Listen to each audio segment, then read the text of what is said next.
Hello दोस्तों। आज की इस रोमांचक कहानी में आप सभी का बहुत बहुत स्वागत है। मेरी जॉब के 5 महीने बाद ही मेरा ट्रांसफर उस शहर में हो गया जहां मेरी दीदी और मेरे जीजा रहते थे। मैं उनसे मिलने के लिए बहुत खुश थी क्योंकि मेरे जीजा जी के साथ मेरा दोस्ती वाला रिश्ता था और दीदी से तो मेरी हमेशा से ही खूब पटती थी। 4-5 दिन में ही मैं अपना सारा सामान लेकर उनके घर पहुंच गई। वो लोग भी मेरे आने से बहुत खुश थे। मेरी दीदी के 2 प्यारे प्यारे बच्चे थे और मुझे उनके साथ खेलना बहुत पसंद था। एक बार की बात है, मुझे 5 दिनों के लिए दूसरे शहर में एक मीटिंग के सिलसिले में जाना पड़ा।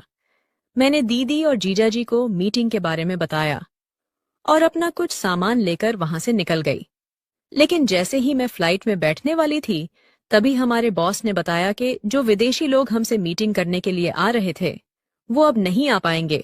दरअसल वहां पर मौसम खराब होने की वजह से उनकी सारी फ्लाइट कैंसिल हो गई है, इसलिए वो इस हफ्ते नहीं आएंगे। अब ये मीटिंग 2 हफ्ते के बाद रखी जाएगी। मीटिंग कैंसिल होने की वजह से मुझे वापस अपनी दीदी के घर लौटना पड़ा। जब मैं वापस पहुंची तो मैंने देखा कि दरवाजा अंदर से बंद था। मैंने काफी देर बेल बजाई, लेकिन किसी ने भी दरवाजा नहीं खोला। फिर मुझे ऐसा लगा कि शायद बेल ही खराब हो गई है।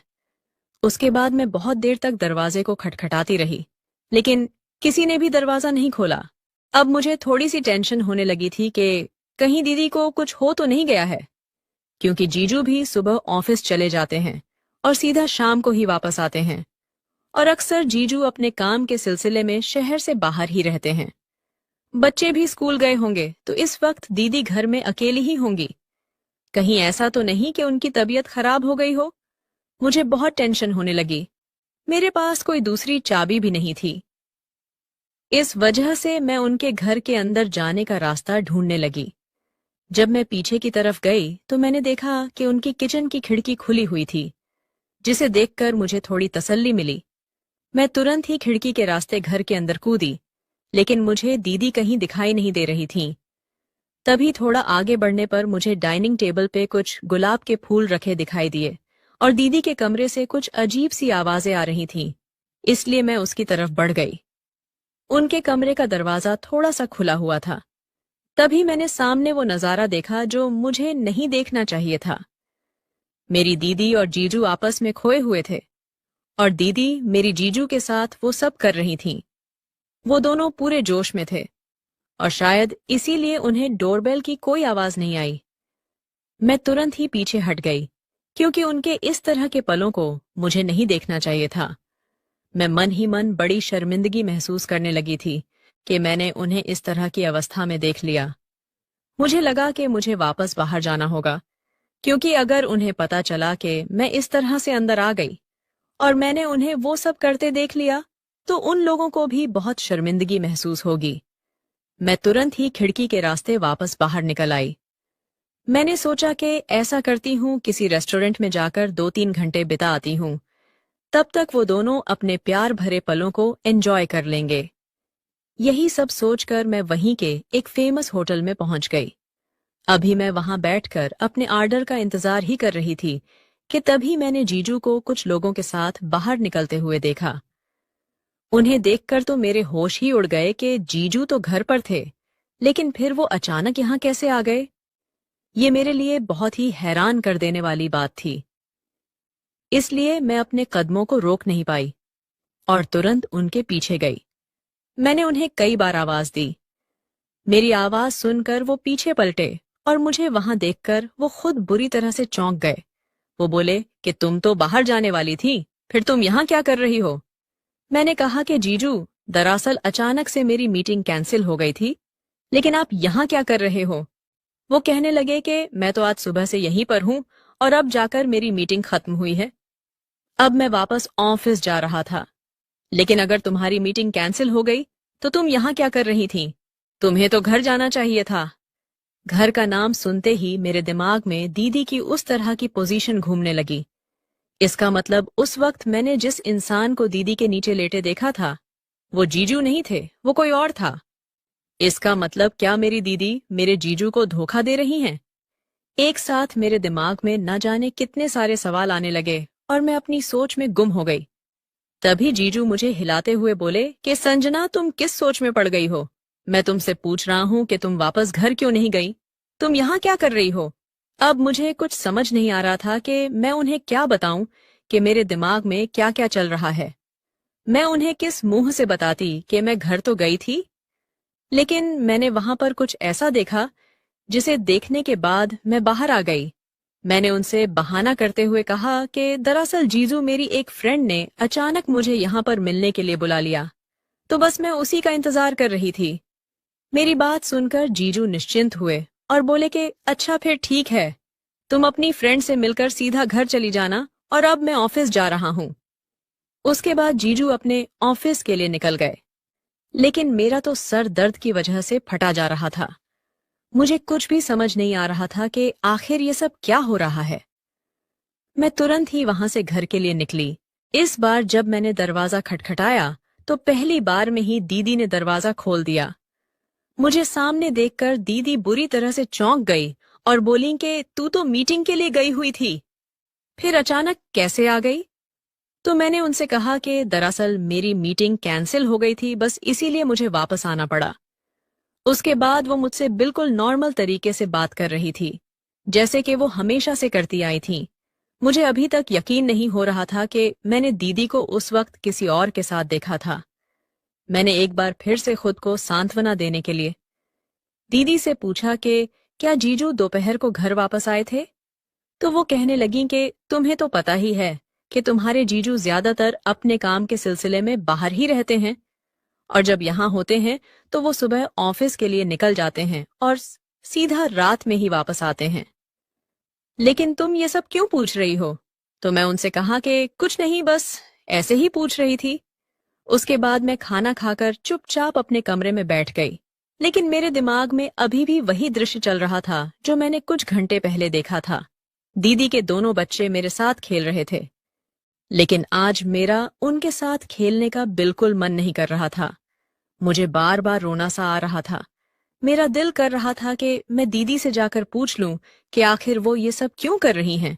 वो अपने ही हाथों से अपने बसे बसाए घर को क्यों उजाड़ना चाह रही हैं। जीजू तो कितने अच्छे हैं, उनकी कितनी कदर करते हैं, उनके लिए किसी भी चीज की कोई कमी नहीं होने देते हैं, तो फिर दीदी उन्हें धोखा क्यों दे रही है? लेकिन मैं उनसे कुछ भी नहीं पूछ सकती थी, क्योंकि मैं पक्के तौर पर नहीं कह सकती थी कि मैंने जो देखा है उसमें कितनी सच्चाई है। मुझे लगा कि अब शायद मुझे इस मामले की तह तक जाना होगा और दीदी पर नजर रखनी होगी। मैंने उस दिन से दीदी पर ध्यान देना शुरू किया, तो मैंने देखा कि रात को जीजू के सोने के बाद दीदी के फोन पर किसी का फोन आता था और वो चुपचाप छत पर जाकर उससे बातें करती थीं। इससे मुझे ये तो पक्का हो गया था कि वो किसी से बात करती हैं और उनकी जिंदगी में कोई दूसरा आदमी भी है। लेकिन वो ये सब क्यों कर रही है, ये मुझे अभी तक समझ नहीं आया था। अभी कुछ ही दिन बीते थे कि मेरे बॉस ने मुझे एक जरूरी मीटिंग अटेंड करने के लिए एक बड़े से होटल में भेजा। मैं अपनी मीटिंग खत्म करके वहां से निकलने ही वाली थी कि तभी मैंने दीदी को होटल के रिसेप्शन पर खड़े हुए देखा। वहां पर बात करने के बाद वो ऊपर बने रूम की तरफ चली गई। मैंने चुपके से उनका पीछा किया तो देखा कि वो एक कमरे के अंदर गई हैं। उसके बाद मैं नीचे रिसेप्शन एरिया में उनका इंतजार करने लगी। करीब 3 घंटे के बाद वो उस कमरे से बाहर निकली और 5 मिनट के बाद ही उस कमरे से एक आदमी बाहर आया। लेकिन वो आदमी कौन था? इससे पहले मैंने उस आदमी को कभी नहीं देखा था। दीदी को बाहर आता देख मैंने जल्दी से अपना चेहरा ढक लिया।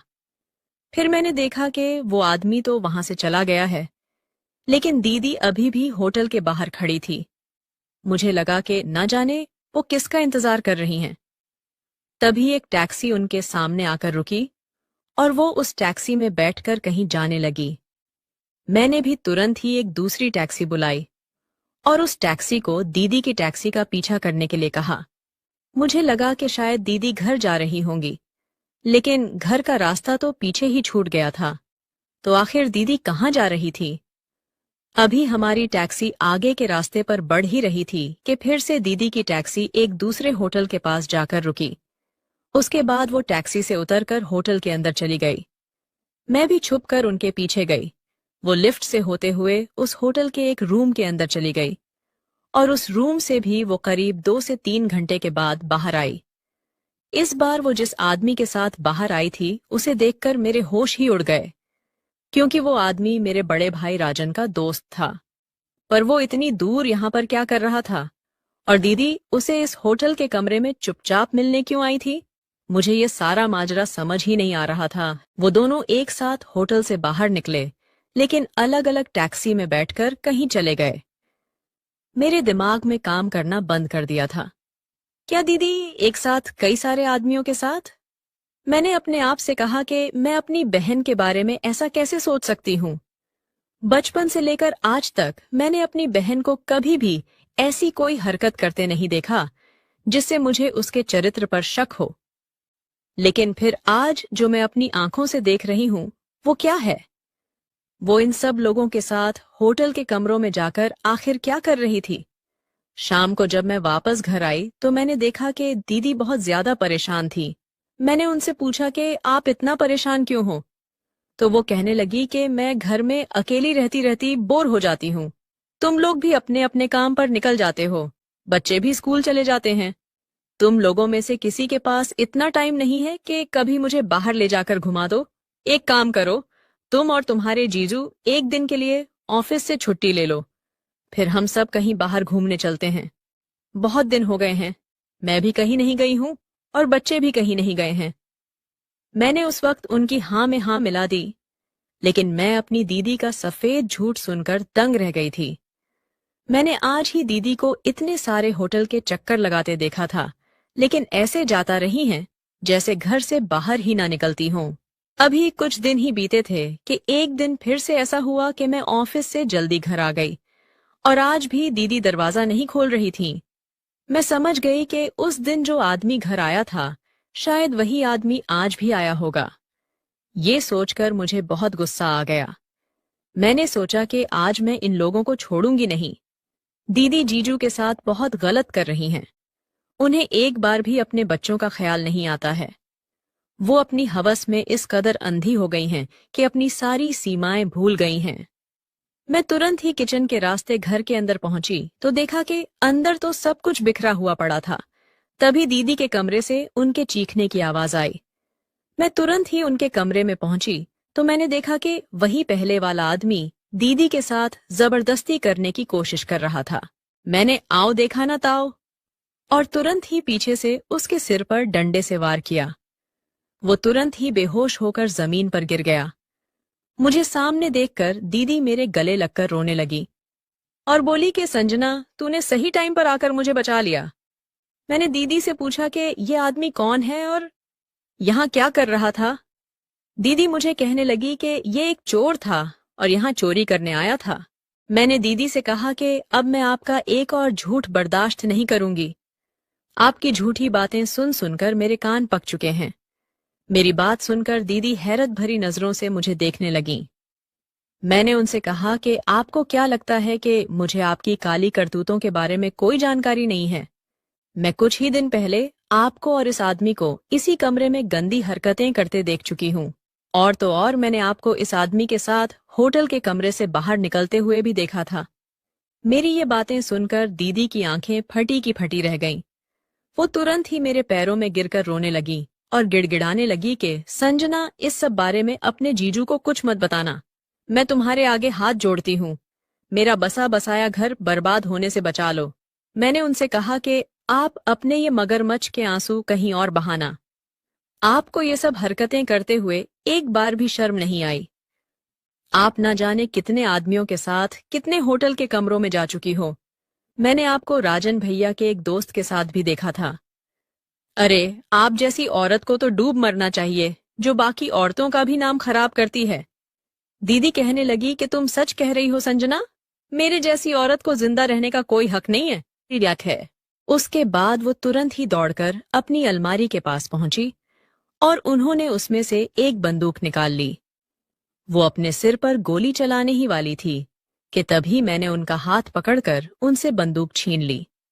ये सब देखकर मैं भी बुरी तरह से घबरा गई थी।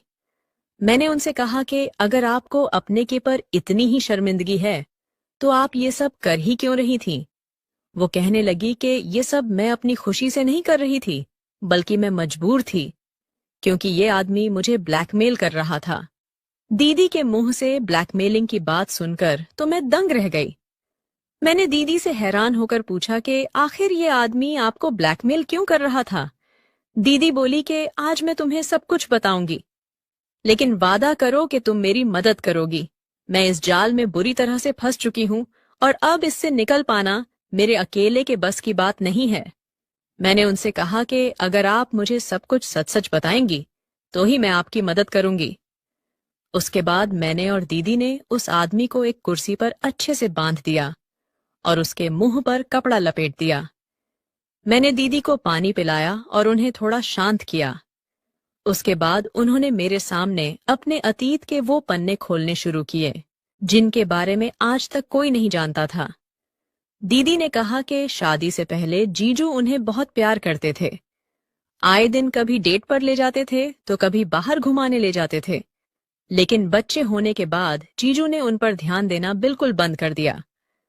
दीदी ने इस चीज की शिकायत कई बार जीजू से की कि वो उन्हें समय नहीं देते हैं, लेकिन जीजू हर बार उन्हें यही जताते थे कि वो उन लोगों के लिए ही तो मेहनत कर रहे हैं और रुपए कमा रहे हैं।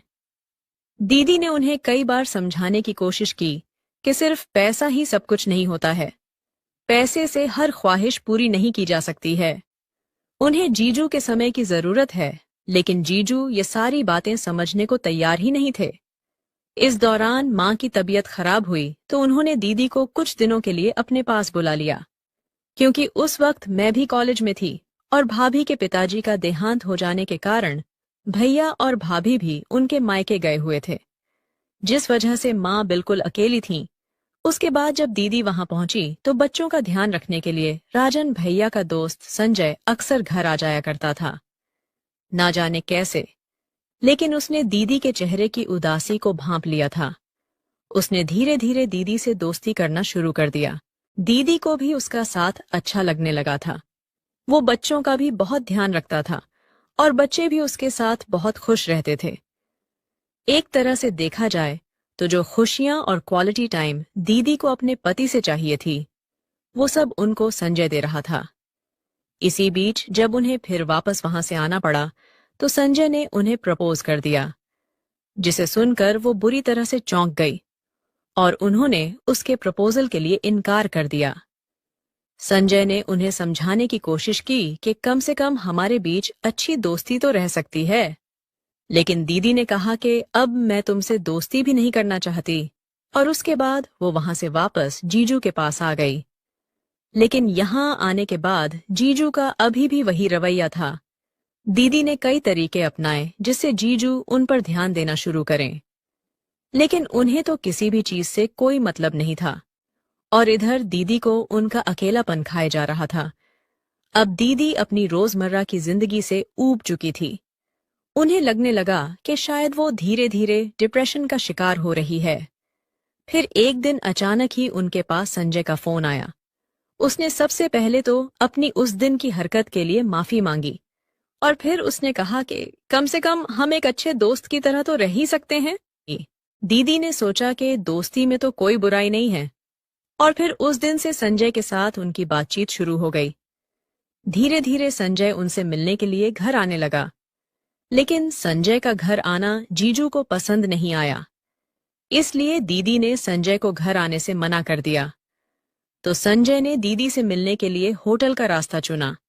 जब एक दिन दीदी संजय से मिलने के लिए होटल गई तो वो अपनी सारी सीमाएं पार कर आई, क्योंकि उस वक्त दीदी को जैसे ही संजय से थोड़ा सहारा मिला तो उसके कदम बहक गए, और फिर वो सब कुछ कर बैठी जो उसे कभी नहीं करना चाहिए था। उसके बाद तो ये सिलसिला बन गया था। संजय ने उन्हें समझाया था कि इस सब में कोई बुराई नहीं है, क्योंकि इससे तुम्हें भी सुकून मिलता है और मुझे भी। उसके बाद जब दीदी दोबारा से अपने मायके गई तो फिर उन दोनों का मिलने का मन करने लगा। इसीलिए संजय ने अपने एक दोस्त विशाल का घर एक दिन के लिए किराए पर लिया। उस दिन उसका दोस्त शहर से कहीं बाहर गया हुआ था, और फिर वो दीदी को लेकर उस घर में चला गया।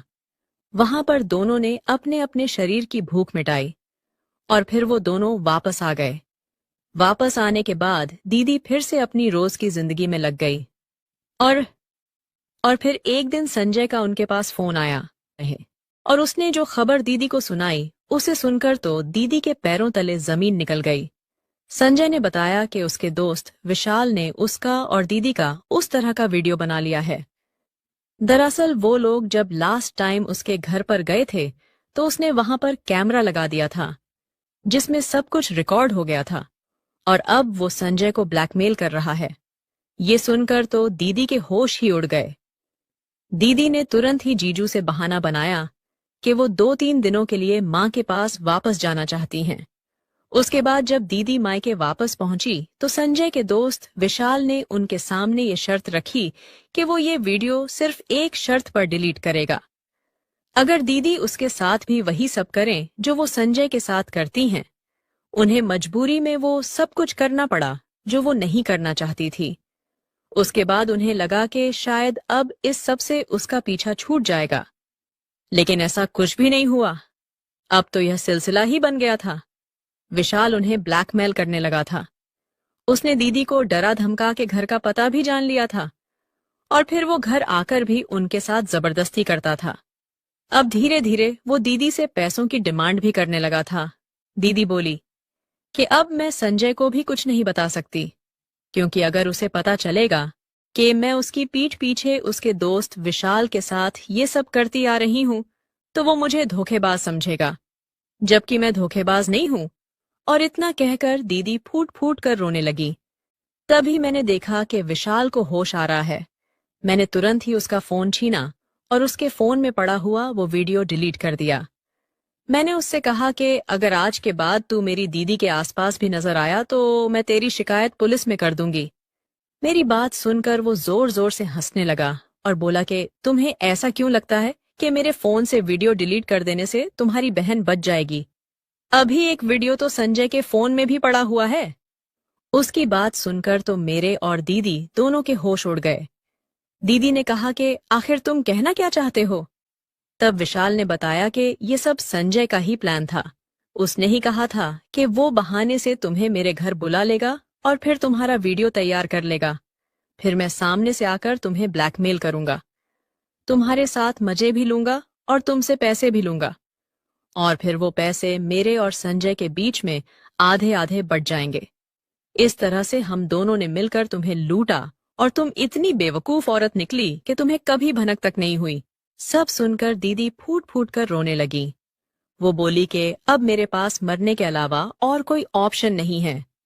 इन दोनों के चक्कर में पड़कर मैंने अपनी बसी बसाई गृहस्थी बर्बाद कर ली। अगर मैंने अपनी इच्छाओं पर काबू किया होता तो आज मुझे ये दिन ना देखना पड़ता। मैं एक बहुत बुरी माँ हूं। मेरे बच्चों को मेरी जैसी माँ कभी नहीं मिलनी चाहिए। मैंने दीदी से कहा कि ठंडे दिमाग से काम लो और संजय को फोन करके यहाँ बुला लो। उससे कहो कि आप अकेली हैं और उसके साथ समय बिताना चाहती हैं। शरीर का भूखा संजय तुरंत ही दीदी के पास आ गया। दीदी संजय और विशाल को एक साथ कमरे में ले गई और तब तक मैंने पुलिस को फोन कर दिया। पुलिस उन दोनों को पकड़ कर ले गई और कुछ महीनों बाद कोर्ट ने उन्हें 10 साल की सजा सुनाई। मैं आप सबसे भी यही कहना चाहती हूं कि कुछ मिनटों के मजे के लिए अपनी जिंदगी बर्बाद मत करें और अपने लोगों को समय दें, क्योंकि हर जरूरत पैसे से पूरी नहीं हो सकती। कमेंट करके जरूर बताइएगा कि आपको ये कहानी कैसी लगी। आगे ही ऐसी रोमांचक कहानियों के लिए मेरे चैनल को सब्सक्राइब कर लें और बेल आइकन दबाना ना